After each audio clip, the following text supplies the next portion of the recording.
Les Troyens is a masterpiece in every sense of the word. I have done all of the Berlioz large-scale pieces for chorus and orchestra and several of the operas, and no piece has the kind of simplicity and the kind of directness and the kind of smooth flow and inventiveness that Troyen has. It's just above and beyond any piece that I can think of in Berlioz canon. Most interesting piece.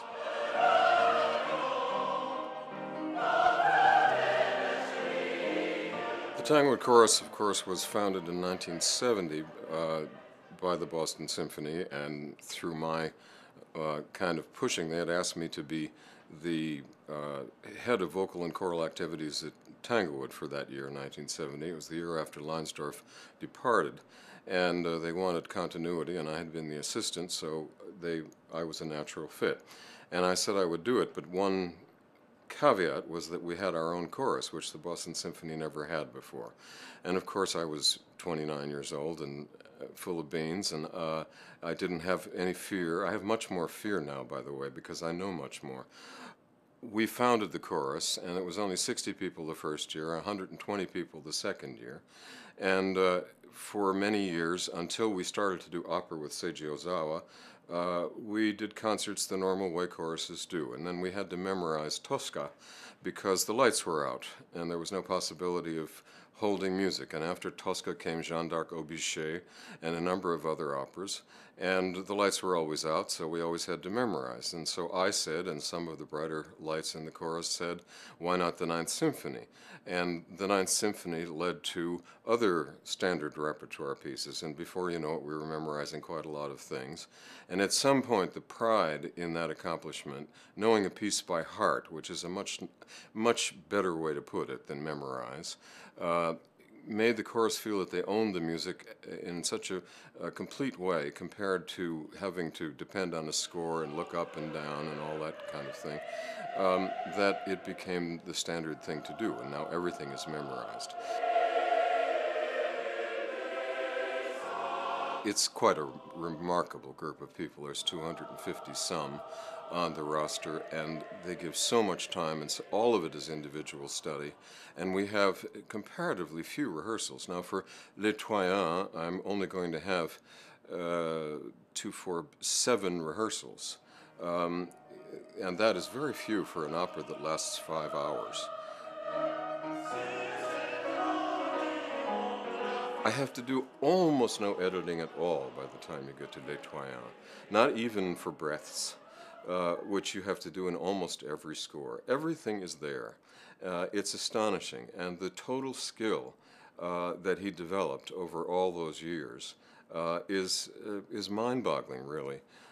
Not every composer changes those things over a lifetime, but Berlioz certainly did.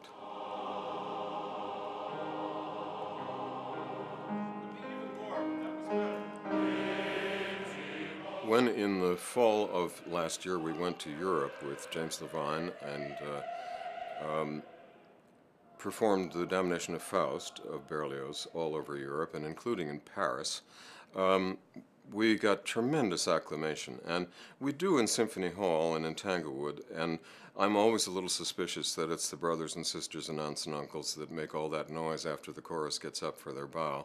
But when you go to Europe and hear it from complete strangers, it reassures you that you must be doing something right.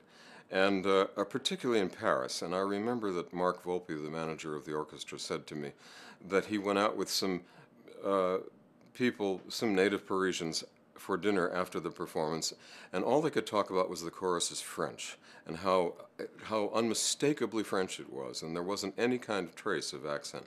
We have a marvelous French coach named Michel Epstein, who is a Parisian, and is a really great teacher, and he helped us with that.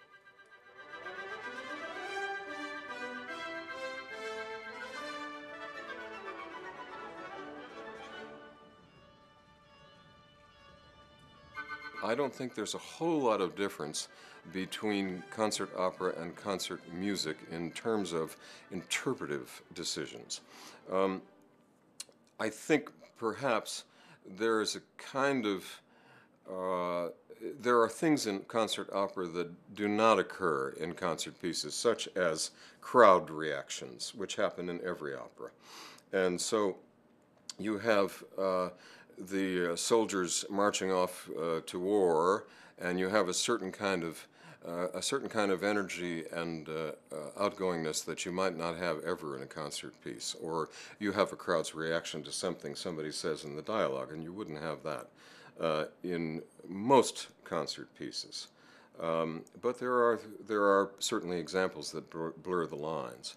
But I don't really prepare it any differently than I do, say, a Haydn Mass.